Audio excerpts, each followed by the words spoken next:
में राघव नाम का एक आदमी रहा करता था। उसकी पत्नी का नाम रमा था। उनको एक बेटा था जिसका नाम था साहिल। साहिल छोटा ही था, तभी उसकी माँ रमा बीमार होने के कारण उसे छोड़कर चली गई थी। अब घर में साहिल अकेला रहा करता था। उसका अकेलापन राघव को खाया करता था। तभी राघव की मौसी एक दिन उसके घर आती है और राघव से कहती है, मैं सोच रही हूँ कि तुम दूसरी शादी कर लो। अरे मौसी, लेकिन मेरा साहिल अभी बहुत छोटा है।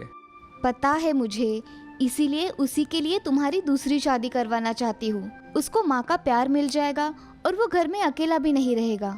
ठीक है मौसी, आपने सोचा होगा तो ठीक ही होगा। ठीक है, मैं फिर लड़की देखना शुरू कर देती हूँ। जी। मौसी राघव को एक अच्छी लड़की देखकर उससे शादी करवा देती है। उसका नाम था लक्ष्मी। लक्ष्मी राघव से शादी करने के बाद उसके घर में बहुत अच्छे से रहने लगी थी। उसने साहिल को अपने बेटे जैसा प्यार दिया था। उसको कभी अपने माँ की कमी महसूस नहीं होने दी। अब दोनों घर में बहुत अच्छी तरह से रहने लगे थे। ये सब देख राघव भी बहुत खुश था। वह अब अपने काम में ज्यादा मन लगाकर काम किया करता था और बहुत तरक्की कर रहा था। अब शादी के 2 साल बाद लक्ष्मी को एक बेटी हुई। उसके आते ही घर में जैसे खुशियाई छा गई थी। अब राघव भी बहुत खुश रहने लगा था। अब ऐसे ही बहुत दिन बीत जाते हैं। लक्ष्मी की लड़की सुहानी अब स्कूल में जाया करती थी। साहिल और सुहानी एक दूसरे के साथ स्कूल जाया करते थे। साहिल उसको अपनी बहन की तरह मानकर उसकी अच्छी तरह से देखभाल किया करता था। ये सब देख लक्ष्मी भी बहुत खुश रहा करती थी। एक दिन लक्ष्मी अपने पति राघव से कहती है, हमारा घर अब कैसे भरा भरा लग रहा है ना। हाँ लक्ष्मी, सच कह रही हो। हमारे घर में ये खुशी सब तुम्हारे वजह से ही मिली है। हाँ ठीक है, चलो बातें ही करते रहे तो खाना ठंडा हो जाएगा। ऐसा कहकर लक्ष्मी घर में जाकर खाना परोसती है और सभी खाना खाने के लिए बैठ जाते हैं। तभी सुहानी पिताजी से, पिताजी, मुझे स्कूल में जाने के लिए साइकिल चाहिए।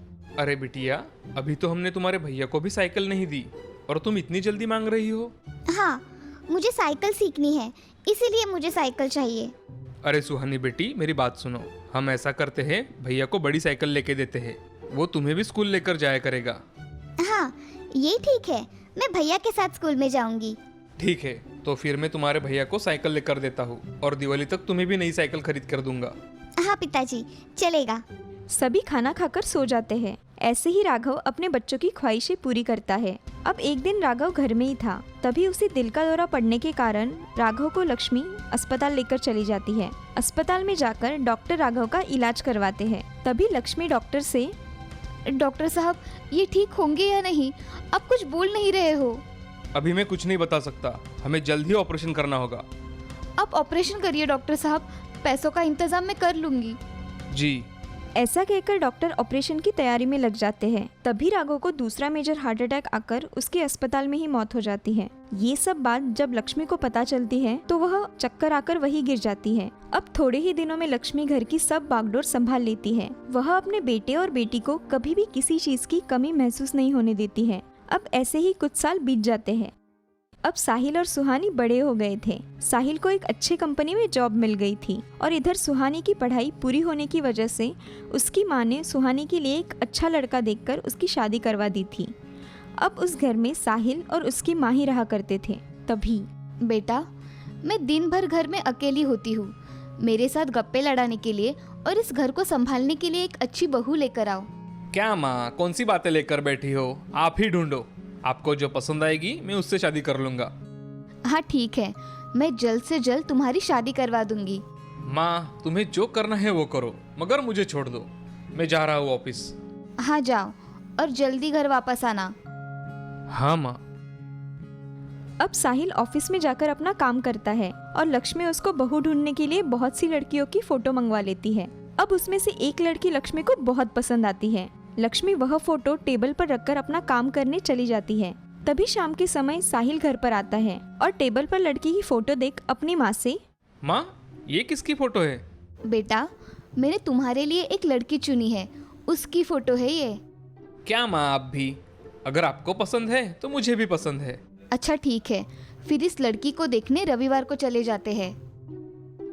ऐसा कहकर साहिल वहां से चला जाता है। अब लक्ष्मी लड़की के माता पिता को फोन करके उनसे इस रविवार को वह मिलने आएंगे ऐसा बता देती है। अब लक्ष्मी और साहिल लड़की देखने चले जाते हैं। लड़की को देख साहिल बहुत खुश हो जाता है। उसे लड़की बहुत पसंद आती है। उस लड़की का नाम था चित्रा। सभी को चित्रा बहुत पसंद आती है। कुछ महीनों में ही साहिल और चित्रा की शादी हो जाती है। साहिल और चित्रा अब खुशी खुशी रहते हैं। तभी उसकी सास लक्ष्मी अरे बहू, चाय तो ले आना जरा। हाँ माँ जी, आई। तभी चित्रा चाय लेकर वहाँ आती है और लक्ष्मी को चाय देकर चली जाती है। अब चित्रा और लक्ष्मी का दिन भर का समय बहुत अच्छी तरह से बीतता है। कुछ दिनों बाद चित्रा माँ बनने वाली थी। सारे घर में खुशियाँ छा गई थी। अब साहिल भी बहुत खुश रहा करता था। कुछ दिनों बाद चित्रा ने एक बच्चे को जन्म दिया। लक्ष्मी उसके पोते की देखभाल किया करती थी। उसे क्या चाहिए और क्या नहीं चाहिए ये सब देखती थी। उसकी जान बसती थी चित्रा के बेटे समीर में। जैसे समीर थोड़ा बड़ा हुआ तो समीर बहुत ही शरारत करने लगा था। वह किसी की कोई बात नहीं सुना करता था, मगर लक्ष्मी उसका पूरा ध्यान रखा करती थी। ये सब देखकर चित्रा बहुत जला करती थी। एक दिन चित्रा की दोस्त शीतल उसके घर पर आई थी। अरे चित्रा, ये तुम्हारी सास कुछ ज्यादा नहीं करती क्या? हाँ, मुझे भी ऐसा लगता है। वो समीर को कुछ ज्यादा ही अपने पास रखती है। चित्रा, ये तुम्हारी सगी सास थोड़ी ना है। क्या तुम जिंदगी भर इसका ही करती रहोगी क्या? ये बेटा तुम्हारा है, समझी? हाँ, तुम सही कह रही हो। चलो तुम मेरे साथ। अब देखो, चित्रा उसे लेकर घर में चली जाती है और माँ जी से, माँ जी मेरी सहेली आई है, आप कुछ खाने के लिए लेकर आएगी क्या?